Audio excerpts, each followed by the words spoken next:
Hello, back again. Do you know that it's taken me until the age of 72 to discover that I don't need to be afraid of making mistakes? You see, right from a very early age, when we're at school where, we have tests marked, got to get 100%, don't we? There's the pressures put on us to get things right, and usually first chance, like my driver's license. I got one wrong. You're only allowed three. That was so annoying. Your aim is for 100%.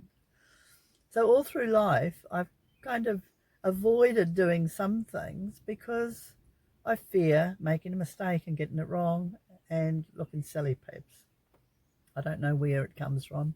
It probably does. I can remember as a young child um, skipping. We used to have a long rope with a girl at each end, and each of us had to jump into the middle and see how many kids could get in the middle. And I tell you, I'd stand in the corner trying to pluck up courage to jump on that rope. And if I just walked in or jumped in straight off, I would have been fine. But oh no, it took me 10 minutes to get the courage up. There's also scientific discoveries that have been made, and they were made by mistake. Penicillin was one. Somebody, I forget who it was. Well, I do know they left something in the petri dish and went away on holiday. When they came back, all the bacteria, the mold had grown and the bacteria around it had died. So there was also the colour Prussian blue was discovered when the guy in Germany many, many years ago, I think it was in the 1700s, and he was trying to make the colour red, the pigment red, from animal blood. Vegetarians look away. And it was contaminated with iron, and he got Prussian blue, and that's one of the really important colours in art. I think how it's only recently that I've been inspired to just give things a go, and that came about really from two, I'd say, young girls, but although one of them, she looks really young, but she's actually a grandmother, but a young grandmother. But I'll leave the links to those two ladies below, because one's Jade from um, the United States, and the other one is Jana, who lives in Australia. Now, these young women have been an inspiration to me because I think it is because of their age. They seem fearless. They both have YouTube channels and inspire me because they don't give a crap about what people say to them. I read the comments that they get, and some of them are so heartless and cruel that it would probably make me kind of, stop having a YouTube channel. But they just carry on regardless. And it's sad, really, that they do get these comments because, in my eyes, they are just stars. Because they just don't seem to be concerned about what people think.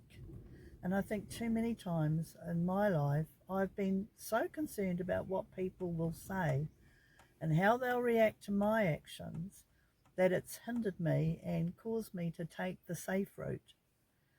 Now, when I first bought this van, when I was moving from a home, a large home, um, I thought that this size van would be the minimum I could live in.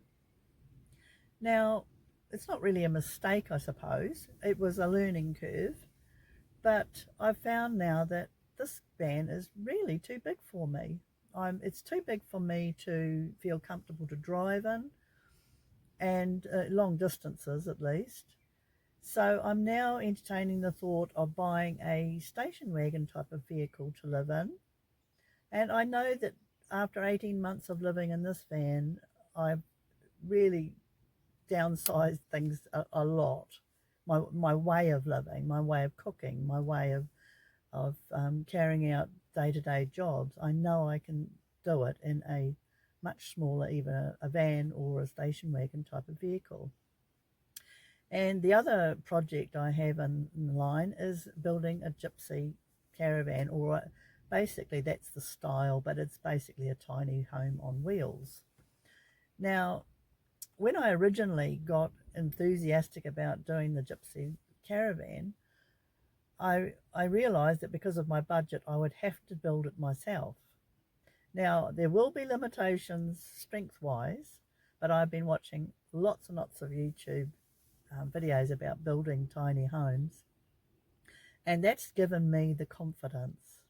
And when I watched Jade building her projects, and she was talking from experience regarding depression and things like that, that she does these projects and on a limited budget, and she does these projects to get herself out of bed in the morning, to have something to get out of bed for. And that really spoke to me, and I thought, good on her, because she gets so much flack about the way she's using tools. And as she always says, she doesn't have any training in anything. But as long as the job gets finished, and it doesn't really matter how she got there, and if it's done the wrong way, so what? And I think that's inspiring, really inspiring. The thing that really hit home to me was, if I'm going to be building this gypsy caravan, I'm not going to be marked at it at the end of the project. No one's going to come along and say to me, this isn't up to par. I'll be buying the trailer. I've found a local engineering company that actually builds tiny home trailers, so I'll be buying the smallest one because that'll be all I can afford.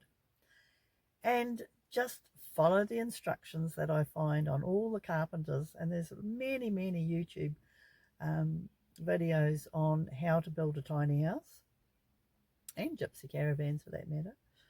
So I shall just do that. And if something goes wrong and it we have a storm and the roof blows off, I shall just drag the roof back and start again. That's the beauty, I think. If you build something yourself, then you know how to fix it always. You know exactly how you put it together, and if it fails, you know why, and you can easily remedy it. And I feel that the confidence you gain from doing a project like that far outweighs the fear of making mistakes. So I hope you get a chance to have a look at those two ladies, the YouTube channel. I can highly recommend them. And let's hope that this week is a great week. I've been blown away all week with the storms. Yesterday I thought the van was going over, and I actually took off for a while. The water in the sink was surging. It was rocking so much, and the door flew open. So I actually, like the coward that I am, took off. I didn't want to have it. If it would roll on the door, I'd have to try and squeeze out this window here. That would be a sight for sore eyes, wouldn't it? Anyway, everyone, if you've made it this far, I thank you so much. I really, really do appreciate you.